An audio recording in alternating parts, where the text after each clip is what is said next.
Chapter 8. When Mother came home, she was fine. For the first time in a long time, she was quite normal. She had a hump on her back, but she was walking. She was on a different medicine, which seemed to have stabilized her more. She got a new boyfriend. She moved into her own apartment, and she lived fairly well. Her boyfriend became her rock. He knew her condition, and he made sure that she took her medicine every day. She was with him for about 17 years. I think it was he that helped her on track. He took good care of her. The voices stopped, and she lived normal for 10 years. By that time, I had went on with my life. After graduation, I signed up and went into the army where I met my husband. I had left to escape all the pain of my youth. About a year after I left, Mother relapsed, and I had to go home and help my grandmother get her into the hospital. She started thinking her boyfriend was doing things to her, and she held up a knife at the neighbors thinking that they were plotting against her. Things were off track. Somehow she had missed too many days of not taking her medicine. Her boyfriend didn't live with her. He was married. He had done the best he could seeing after her, but he too had failed this time.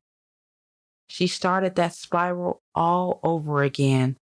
The voices came back, and every time they told her something, she believed them. They were as real to her as this book you're reading. Every time the voices talked to Mother, she would hear them and remember what they said at a later time, but she could not control them. She could always recall what they said, but she couldn't shut them up or stop them. She said it was as if someone was talking to her, then possessing her body and doing what the voices said. For the first time in my life, I understood what she was saying. I had grown up now and was a lot more mature in understanding. I knew at that very moment that she hadn't made them up. She was really hearing something talking in her head. I realized how frightening that must be. It must sound like God, illuminated voices out of thin air. I can only imagine how terrified she must feel when that happens. Although I had left Cincinnati and my mom, the problem was still there. I couldn't hide from it any longer.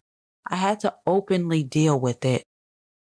I went into the hospital and I talked to the doctors myself so that I could get an understanding of my mother's disease. After the conversation with the doctor, I was much more informed of the situation and more educated about its cause and origin. As a result of my mother's illness, I went to school to study psychology. I remember my first and true understanding of my mother's horror. My psychology professor delivered this analogy to me, and this is what she said. Schizophrenia is different from most mental illness in this way. Consider that all other illnesses are like tearing a piece of paper into bits and pieces and throwing it all on the ground. Now take the pieces and glue them and tape them back together. You can make the paper whole again. Now imagine taking a glass jar and going to the top of a building and dropping it. Come down from the building and gather the pieces. You will never recover every piece.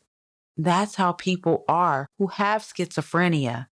They take medicine like every other person that has a mental disturbance, but they still exhibit some symptoms. They never fully recover. I went home that day and explained the scenario to my husband. My husband never really knew that my mother had a mental illness. Every time he saw her, she was doing fine. She had a lot of moments when she didn't hear voices, and these were the most peaceful times of our lives, especially when she had apartments of her own. She periodically went to the hospital, but the stays got shorter. I'm not sure if the medical profession got better or they just knew what she needed. They had experimented with her for so many years. They just had the right mixture waiting on her.